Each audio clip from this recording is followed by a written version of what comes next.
لایەنی دەسەڵات لە هەموو سێکتەرەکانەوە ئیشەکە لەسەرەوەی کۆمەلگا بە چ ئاڕاستەیەکە بەیان بە چ بیرکردنەوەیەکە بە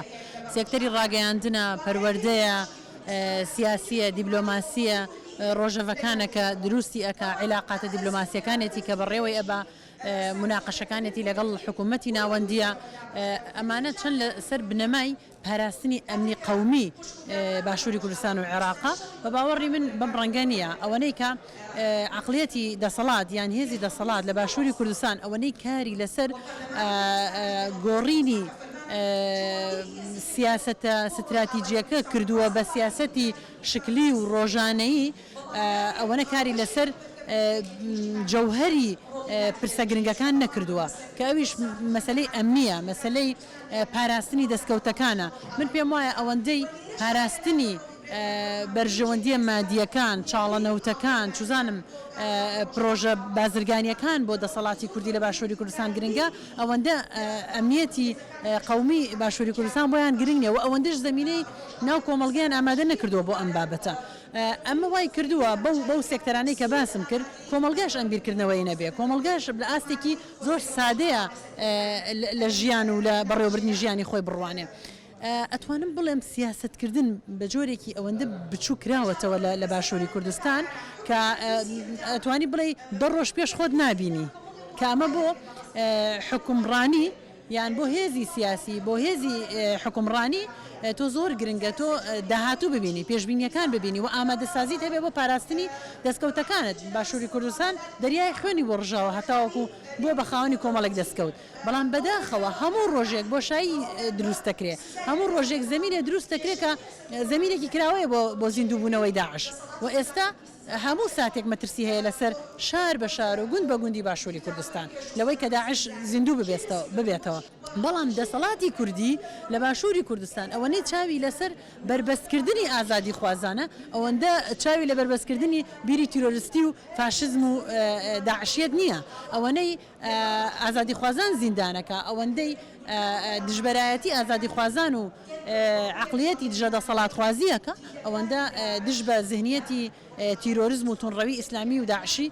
کاری نەکردووە کە ئەمە زۆر زۆر مەترسیدارە ئەگەر دوێنێ شنگال بێ ئەگەر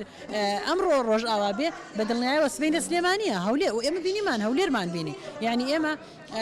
لە 2014 ئێمە هەولێرمان بینی کە ماڵەکانی هەولێر هەموو شارەکەیان بەجێهێشت بۆچی یەکەم سیاست و حزب و دەسەڵات و ئیدارەکەی ئامادەسازیێکی بۆ ڕەنگەی نەبوو کە بیپارێزیەوە باوەڕی پێی نەبوو چکە نمونەی شنگالی بینی بوو نمونەی مەخموری بینی بوو و دووەمیش بۆ خۆشی کۆمەلگا لە ئامادەکاری و ئامادەسازیێکی بۆ ڕەنگەیان نییە سبەینە ڕوبەڕووی مەترسێکی بەم ڕەنگە بووە چۆن خۆی بپارێزێ بەڕاستی لەبەرەوە من پێم وایە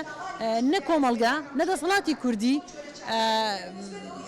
دەرکی بەو مەترسیانە نەکردووە کە لەسەر باشووری کوردستان هەموو سات و هەموو خولەکێک هەیە و ئێستاش ئێمە لە قۆناغەکەین بەپێی دەستور و بەپێی یاسا خەریکە بەدەر لە داعش خەریکە لەلایەن حکوومەتی ناوەندیەوە هەموو پێگە و دەسەڵاتە سیاسی و ئابووری و دیبلۆماسیەکانی دەسەڵاتی کوردی لە باشووری کوردستان هێواش لا ئەبرێ زمینە ئەکرێ بۆ گۆڕانکاری لە دەستورە بۆ ئەوی کە بەپێی دەستور ئیدی شتێک بە ناوی فیدراڵی بوونی نەمێنێ کە ئەمە جارێکی تر مەترسیدارە بەڵام بەداخەوە ئەمە ئەنجامی سیاسەتی هەڵەی دەسەڵاتی کوردی لە باشووری کوردستان لە ئەنجامی ئەو سیاسەتێک کە ئێمە ڕەخنەمان کرد مادام دەسەڵات ئاوا بیرەکاتەوە مادام دەسەڵات ئاوا کارەکە ئێمە دەبێت چارەسەر لە ڕێگەیەکی ترەوە لە شوێنێکی ترەوە ببینین ئەویش ئەوەیە بە باوەڕی من ئێمە چاوەڕوانیمان لە دەسەڵات نەمێنێ لەوەی کە دەسەڵات بمان پارێزێ لە مەترسی داعش چکە ئەو دەسەڵاتە چەند کەرکووکی پاراست چەند داقوقی پاراست چەند شنگالی پاراست چەند مەخموری پاراست ئەوەندەی شەتوانێ هەولێر و سلێمانی و گوند و ناحێ و قەزاکانی کۆمەلگای باشووری کوردستان بپارێزێ لەبەر ئەوە یەکەم ئەو هێزانێک کە خۆیان پێ ئۆپۆزیسیۆنە خۆیان پێ بەدیلە خۆیان پێ ناڕازیە لە دەسەڵات با شکلی نەبن با لە بنەڕەتەوە خاوەن پرۆژە بن و ئەگەر بێت و بیرکردنەوەی هێزی ئۆپۆزیسیۆن هێزەکانی کە خۆیان پێ بەدیلە ئەگەر لەو ئاستە بچووکە مەحەلیەیە سیاست بکەن بێگومان نە ئەتوانن سەرکەوتوو بن و نە ئەتوانن چارەسەری بێنن ئەمە وەکو هێزە سیاسیەکان هەڵبەتە لە دەرەوەی دەسەڵات چکە من باوەڕم نییە کە دەسەڵات ئیدی لە زانانەبوونی نەبێ کە ئەواکە لە زانابوونیەتی کە گرنگی بۆ بابەتانە نادا چکە خۆی بە خاوەنی ئەم وڵاتە نازانێ و دڵسۆزی ئەم وڵاتە نییە ئەوەی ئەمێنێتەوە کۆمەلگایە بەڕاستی کۆمەلگە دەبێت لە دەرەوەی ذهنیەتی دەسەڵاتداری خۆی ڕێک بخا هەموو چین و توێژەکان تەواوی کۆمەلگا ژنان بە تایبەتی دەبێ خۆیان ڕێک بخەن دەبێ خۆیان پەروەردە بکەن لە ئاستی فکری لە ئاستی جەستەیی لە ئاستی بەرگری چۆن ئێمە لە هەر ئانوساتێکا کە ڕوبەڕووی مەترسی بووینەوە ژنانی ئێمە لە ڕۆژاوای کوردستان خاوەن چه ئەزمونونەکەن بە ئێمە ئەزمونە لەوان وەربگرین زانستی ژن لە ڕووی فکریەوە چیمان پێ ئەڵێ بە ئێمە شتی لێ فێربین ئەو ژنانەی کە لە شەنگال بەداخەوە لە دوای قوربانیەکی زۆر توانیان نمونەیەکی جیاواز پێشکەشکەن با ئێمە پێشەوەی بگەینە ئەو قوربانیە گەورەیە بە خوشکەکانی ئێزیدیمان ببنە نمونەیەک بۆ ئێمە پێشەوەی جارێکی تر